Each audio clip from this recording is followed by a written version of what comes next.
PT Petrosi mencatat pendapatan sebesar 351,1 juta dolar Amerika pada semester pertama 2025. Meningkat 10,41% dibandingkan periode yang sama tahun sebelumnya.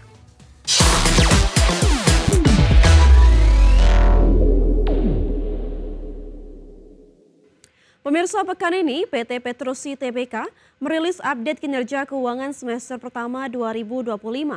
Meski menghadapi beberapa tantangan, PTRO tetap menunjukkan pertumbuhan pendapatan yang positif sekaligus menyiapkan strategi untuk memacu kinerja di semester berikutnya.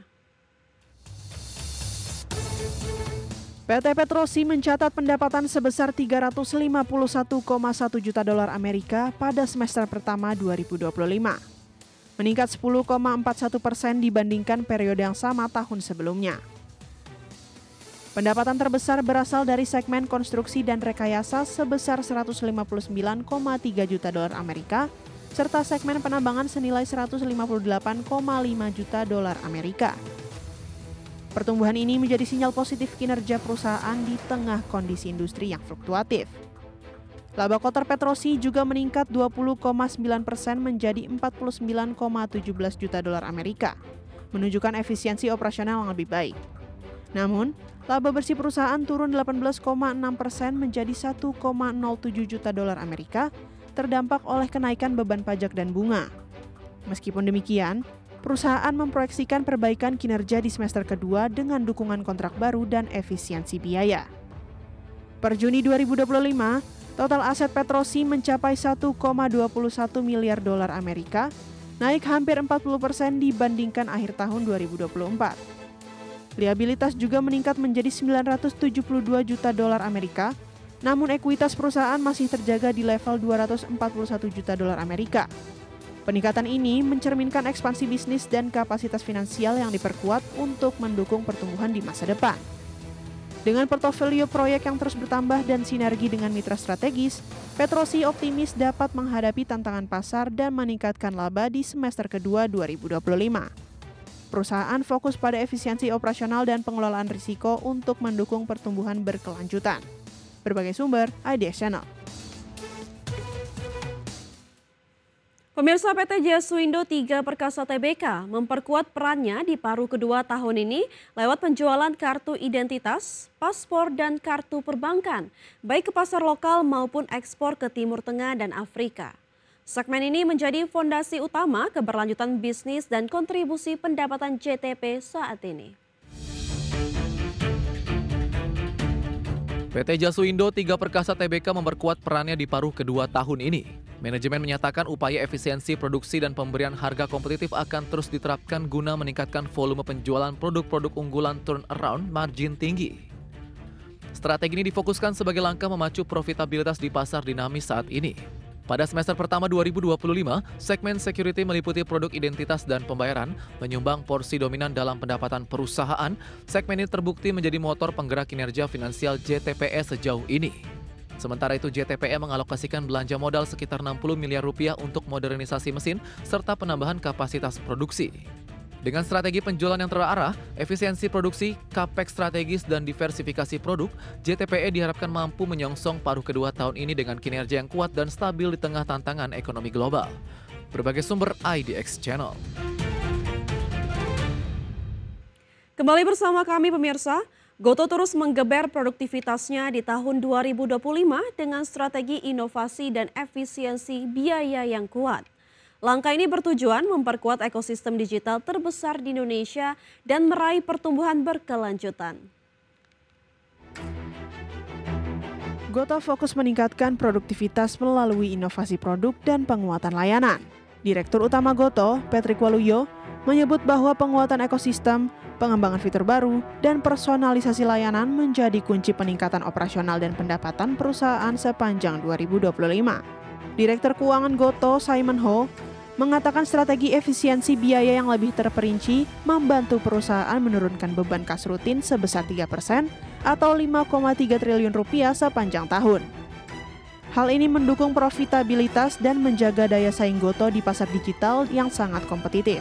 Dengan perluasan layanan seperti GoPay, GoLive, dan GoShop yang semakin pesat, Gotoh berhasil memperluas basis pelanggannya.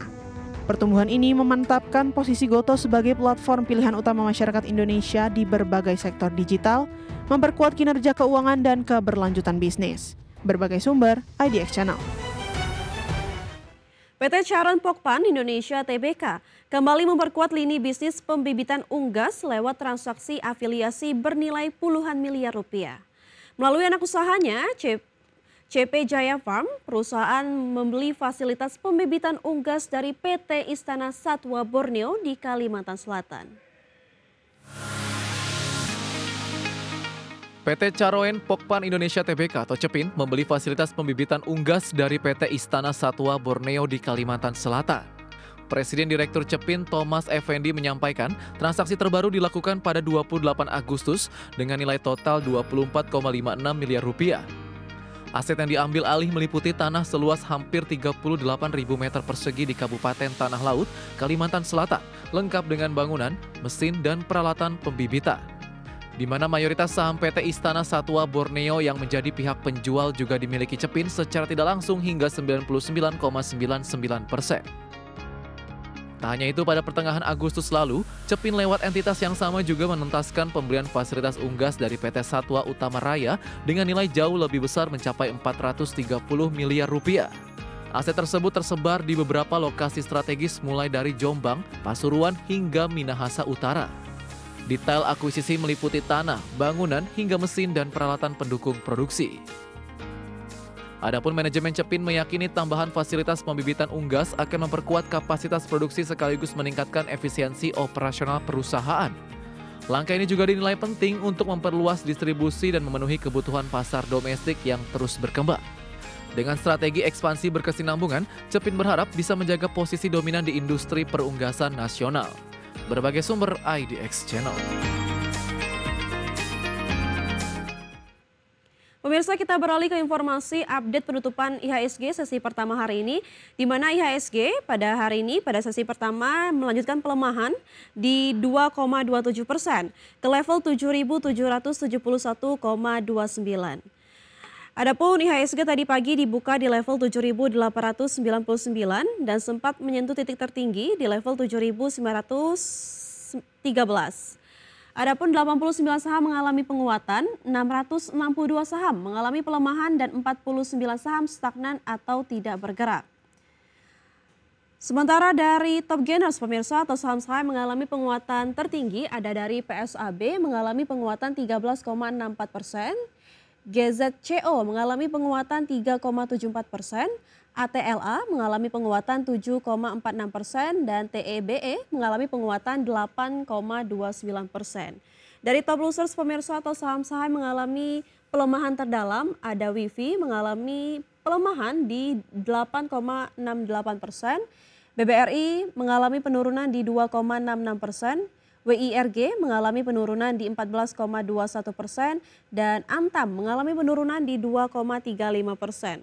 Sementara untuk pergerakan sektoral, industri mengalami penguatan 0,13%, konsumsi non-primer mengalami pelemahan 4,69%, begitu juga dengan infrastruktur dan konsumsi primer yang mengalami pelemahan di 3,5% dan 1,7%.